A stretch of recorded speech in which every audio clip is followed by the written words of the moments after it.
Trump's new budget is a perfect encapsulation of the modern Republican philosophy. It's vicious, it's cruel, it benefits only an incredibly small amount of society. It will increase hunger, it will increase uninsured rates, it will dramatically increase human suffering. It is the end point of this decades of neoliberal buildup, deregulation, and assaults on the safety net. Paul Ryan is speaking with Maria Bartiromo, who's one of Trump's favorite propagandists, and she's going to confront him because, you see, in this new budget that was passed in order to keep government going, that of course did nothing to protect DACA recipients, that was very beneficial to most Republican policy goals. See, there was still some few marginal things in there that actually benefited people, like community health centers. So Maria Bartiromo is going to have on Paul Ryan, who still is a very strong contender for the absolute worst person in American and maybe global public life. And she's going to put his feet to the fire for not causing enough human suffering on Fox Business. What it did to the military. So we want to rebuild our military, and we did a few things since those days. We've put in about $250 billion of permanent mandatory spending cuts in that course of time. In this bill, we have Medicare means testing we've added to it. We got rid of the Independent Payment Advisory Board, a big down payment on health care reform. So we've actually done some things in this bill that we think are pretty important. But yeah, we did have more domestic spending, and the domestic spending we put in here is pretty much one-time spending, disaster aid, infrastructure aid, in exchange for getting the military budget we wanted. Yeah, but were there... Here's the question. We got to get on entitlements. Yeah. And so this was a discretionary spending budget. This wasn't a full macro budget. This was discretionary spending. And for us, save the military, one-time spending for hurricanes, disaster, get some spending cuts that will grow in the out years. But we do have to go back and focus on entitlement spending. The House Republicans passed the biggest entitlement reform package ever when we passed our health care bill. Mm-hmm. Unfortunately, somebody did this instead of that in the Senate, and it didn't pass. Yeah. We passed a budget before that cut $7.4 trillion in spending over 10 years in the House. The problem is we have to get our other partners in government to be willing to do the kind of entitlement reform that we're willing to do in the House. Which is why people are surprised at you, because you've been this entitlement reform person and a deficit hawk for years. And you mentioned running the budget, but you don't look like you are based on this budget because this last isn't week. A full budget. This is discretionary spending. Well, you mentioned discretionary. I mean, you're also a big boost to abstinence education, $7 billion in community health centers, child care grants. So it's more than just the disaster relief and infrastructure. That's true. So this is a bipartisan budget. Did you have to agree to that stuff just to get the military money? Yeah, we had to. You have to give to get. So we had to do some domestic spending that the Democrats wanted so we could get our defense spending. We got a lot of the spending cuts we wanted that they didn't want either. So yes, this was a bipartisan compromise. You don't get everything you want.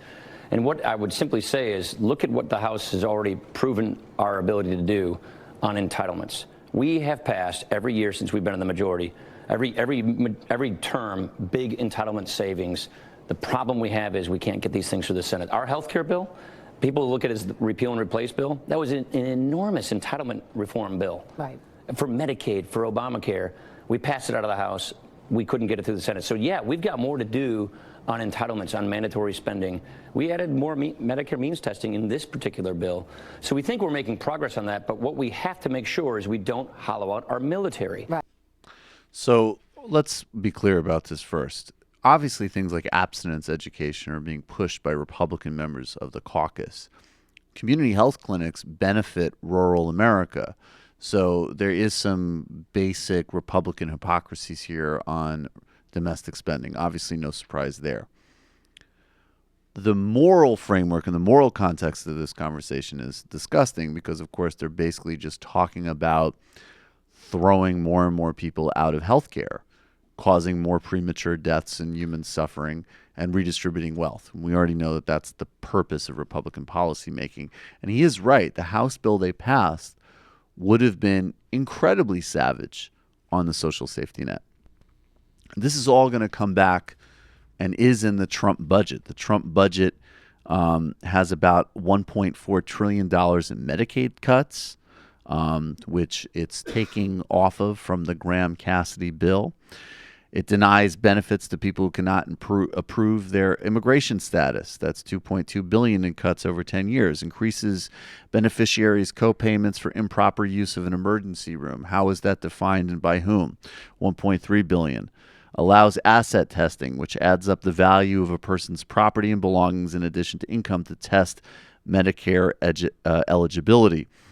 There are an additional $266 billion in Medicare cuts proposed in the Trump budget in the name of eliminating wasteful spending, though they're largely cuts in payments to healthcare providers rather than cuts in eligibility or benefits. This is according to Vox. Combine that with the fact that this is also going to be this budget proposes a massive assault on the Supplemental Nutritional Assistance Program, which is a version of food stamps run by the Agriculture Department. The White House proposed cutting $214 billion from the program over 10 years, although Congress often fights about changing SNAP and rarely has enacted changes. Again, and that's from the Washington Post, again, because SNAP, of course, affects and benefits many Republican constituents. It's a universal program that rises to meet the demands and the needs of people who meet their eligibilities. It's not a block-granted program. And already the assistance you get from SNAP, and I could say this as somebody whose family was saved by SNAP at times growing up, are incredibly modest. And still, in fact, a family can deal with serious food insecurity and hunger. So Maria Bartiromo doesn't need to worry, and we can all rest assured that Paul Ryan is coming for those crumbs to redistribute more money to the Kochs, arms contractors, and everyone else, and many Democrats will go along with it. That's what's really insidious about this interview, the way it's framed, is like this was framed as Bartiromo grills Paul Ryan on deficit hawkery, but she led him exactly where he wants to go, which is like what we did, that necessary military stuff that I know, Maria, you're not going to question at all. Right. That's going to give us more leverage to squeeze entitlements. And that's the only place Maria wanted to go. And yet all these places say, look at Maria grilling him on, is he really a deficit hawk? Yeah. And for all those people who might think that Fox News and all these things are not relevant to the political conversations that we're having, like, how do you think taking away SNAP got its popularity? It's those stories about people buying shrimp with fucking SNAP. Right. It's all of those lies and distortions, and actually, and frankly, just things that shouldn't matter to you that were spread through the right-wing media ecosystem, of which Fox is still the main propaganda outlet, and Fox Business. So absolutely. And of course, that's where Ryan wants to go.